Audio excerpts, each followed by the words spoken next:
মানুষের লাথি উষ্ঠে খেয়ে বড় হয়েছি, তাই এখন জীবনের একটা পর্যায়ে এসে বুঝতে পারলাম বাবা থাকাটা কত জরুরি মেয়েদের জীবনে।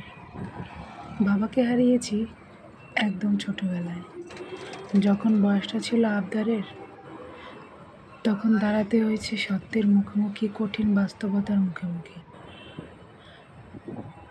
চোখ থাকতেও তখন অনেক কিছু দেখেও দেখিনি। মা শুধু আমাকে বলেছিল, একটু ধৈর্য ধর, ইনশাআল্লাহ একদিন সব ঠিক হয়ে যাবে। মা আর আমি বাবা মারা যাওয়ার পর খুবই অসহায় হয়ে পড়েছিলাম।